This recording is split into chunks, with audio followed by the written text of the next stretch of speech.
headquarters of the Ghost Note here over at my home studio. So I'm going to give you your lesson summary from today. I'm going to go over the basic hand techniques we talked about and then how to mix them together and to apply them. So like we discussed, playing drum set, playing drums is a movement art. So you want to have all types of different ways to move in different directions. So the most common one that we all learn at first is the dead stroke, and we started with that. And the dead stroke looks like this. You're beginning and ending at whatever surface you're playing on. So if I'm on the snare drum, it's like this.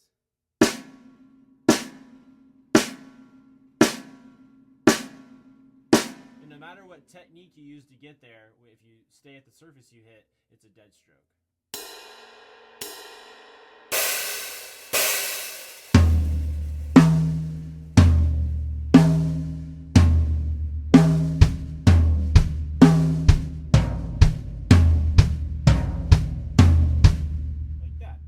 It has advantages and disadvantages. Its disadvantage is that moving around the kit, you're in the down position and you have to go up and then over to a surface. So the second stroke we talked about solves that, and that is called the rebound stroke or the free stroke. And with that, the slowed down version looks like this. We're starting with the stick up in the air, almost forming a goalpost. And I'll turn this way over to my floor tom to show you, to remind you that when you're in the up position, you're going to almost have your sticks parallel to one another and vertical. But when you bring your hands down, because of how our joints are made, the sticks become an acute angle. So if I'm playing on the floor tom, start up here, I'm bringing them down, you can see they form a triangle. But when we're playing, we want to bring the sticks back up for the rebound stroke. And that's also going to help with pulling the sound out of the drum. Literally pulling the sound out of the drum. It's going to help the drum to resonate more on its own. And also it's going to reset the stroke. So we're ready to strike again. I could strike the tom, floor tom 2, or I could hop over to floor tom 1.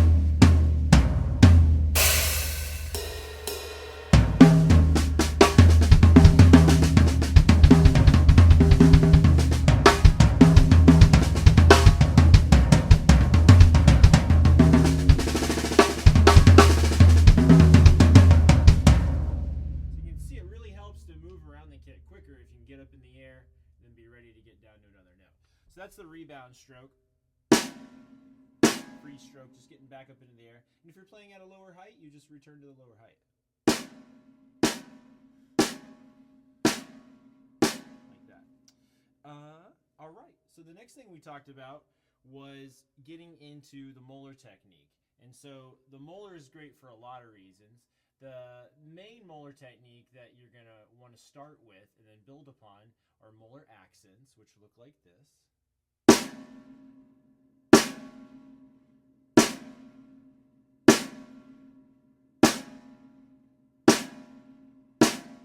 So you can see it's a wave-like whipping movement, and what you can look for, instead of a normal wrist stroke where the beat of the stick is the first thing in the air leading the stroke, with the Moeller technique, the top of your hand, if you're wearing a wristwatch on your right hand, or you can see my left hand, the face of my watch or the top of my hand is the first thing in the air leading the stroke, kind of dragging the stick up like you're dragging it out of a bucket of water, and then you're throwing it down to sling the water off. One quick note on velocity in each direction. When you're coming up, it can go slow, but when we're going down with this, we want it to be a fast stroke, a fast velocity. Whether we're doing an accented center hit or rim shots.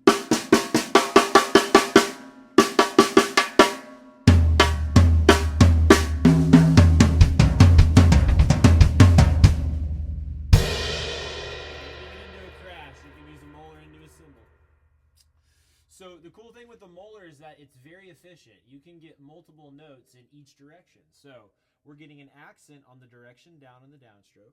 But what we can also get is a tap on the way up. And so this is a Moeller double or an accent tap. Little tap on the way up.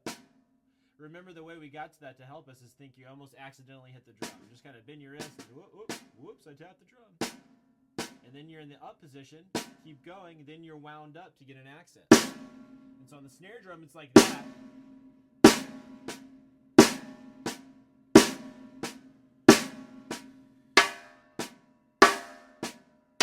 And of course, drummers, we want to be not right-handed or left-handed, but equal-handed. So work on the left hand.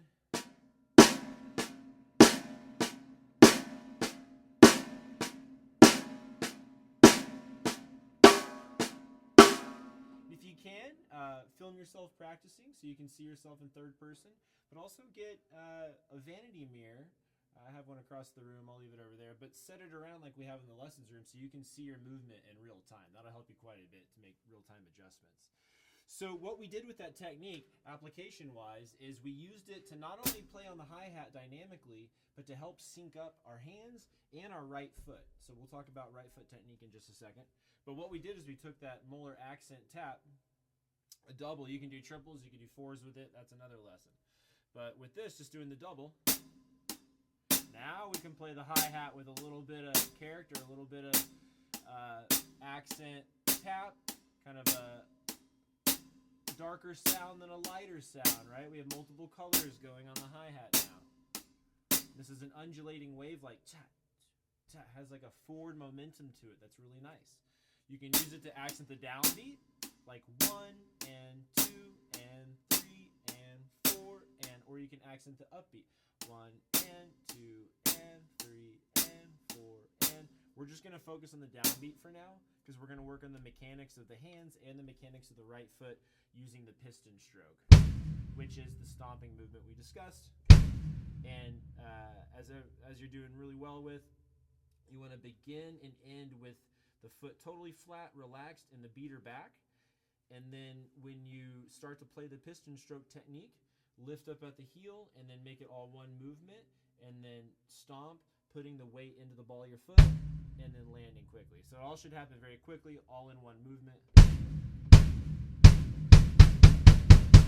When you get to a certain speed with that, you're going to want to employ ankle hits,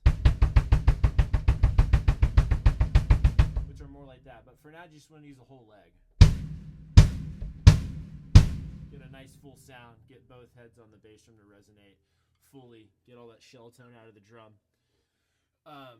We can talk about playing really quiet later, you know, like making that work. But for now, just get a full sound, kind of work the leg out. So notice, with the Moeller technique, what we can do now is we can sync up the hands. So if we're doing this on the hi-hat, now we can do one single Moeller accent in the left hand for our backbeat, and the hands would be this. This is groove number 2 in the 8th note packet. So number 1 would be this. That'd be groove number 1. The number 2, we add the snare drum in on 2 and 4. 1 and 2 and 3 and 4 and 1 and 2 and 3 and 4 and. Then I'm going to add the bass drum in like we see on groove number 4. And you'll see, using the piston stroke, it syncs up with the Moeller technique in the right hand like this. 4 and.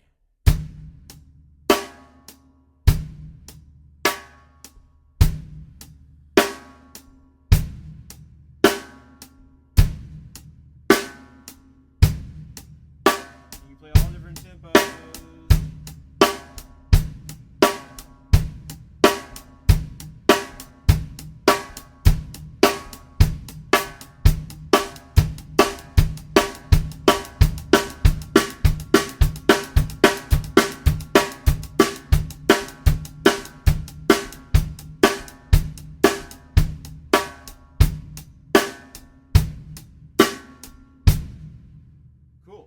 So the next groove I want to look at would be groove number 8.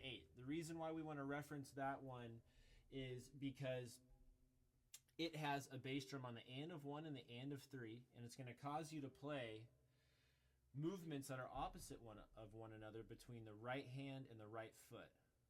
So you're going to have an oppositional movement there. What's going to happen is on beat 1 and beat 3, you're going to go down with the piston stroke in the right hand and a Moeller accent in the right hand. Right foot piston stroke, and then right hand Moeller accent.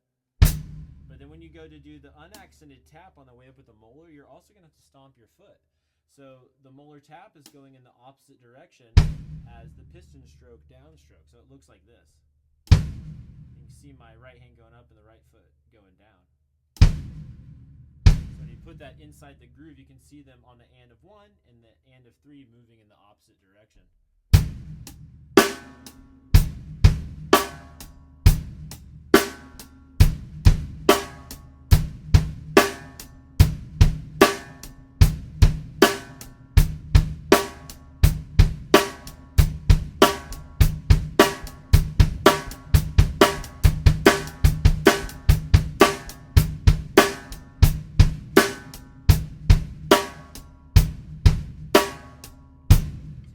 same thing there. As I sped up, both my right foot and my right hand kind of shrink down.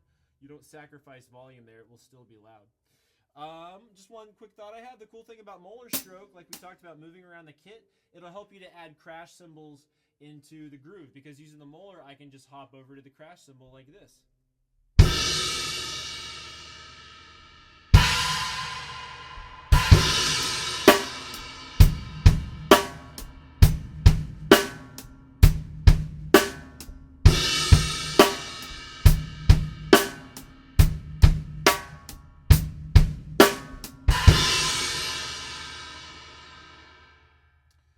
So I think one of the last things I want to mention would be how you can use the hi-hat dynamics to really change the groove drastically and make it fit different styles of music and have a different attitude. There's a lot that could be described there, but a quick kind of hyperdrive through that. We've got the accents happening, which I really like. It has a nice natural feel. It's got a lot of forward momentum. We've got different dynamics happening. It's got personality. But sometimes we don't want that happening like that all the time. We might want to do a different accent. Like I mentioned, we can accent the ands. That would sound like this. Instead of, we get this. So this is accenting the downbeat. Now I'm going to accent the upbeat.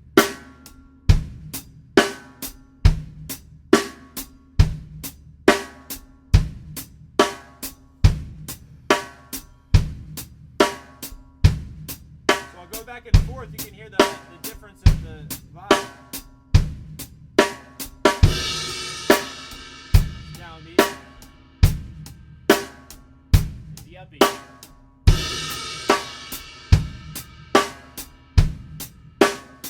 Now back to the downbeat.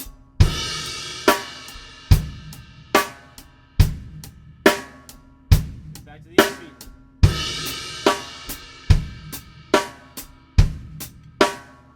You can hear just with that, it's actually the same shapes and everything, just shifted over 1/8 note, totally different personality.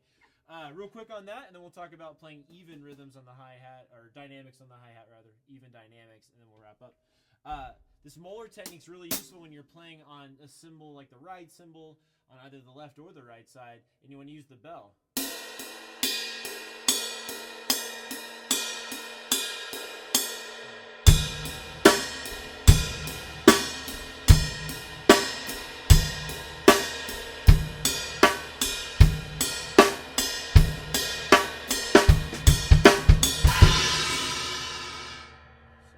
Try to stick with 8th note grooves here, but anyways, so the next thing you want to look at is having the same volume happening in the hi-hat, either totally unaccented.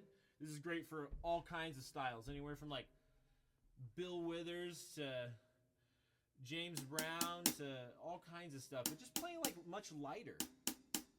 All right, so instead of, it would be,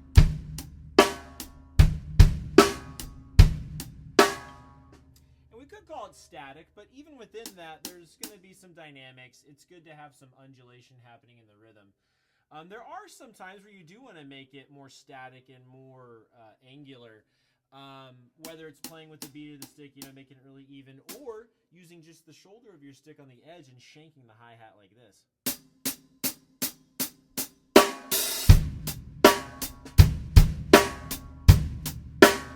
So maybe we jump to another groove on the page, like this one, like, I'm forgetting the number, I don't have it in front of me, but this groove.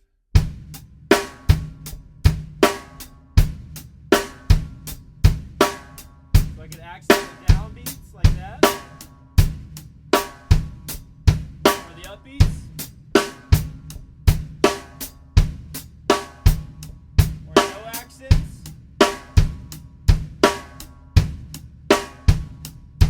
All accents,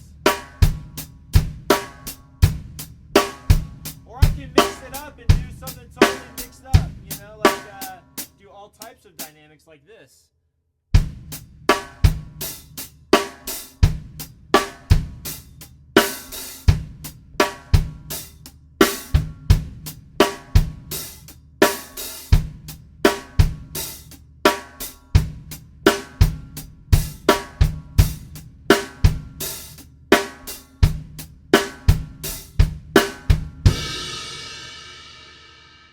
every pattern I played there's on the 8th note groove page. I just tried to stick with 8th notes.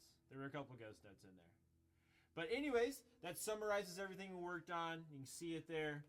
Give you something to practice along with. And yeah, there's other techniques to add into it, but that'll get you pretty far. That'll work in any kind of style of music. It'll work on any kind of drum set you play, whether it's small or a little bigger like this, you know, more toms. It'll help you to navigate the kit more. But anyways, hope that helps you practice. And happy drumming. We'll see you at your next lesson.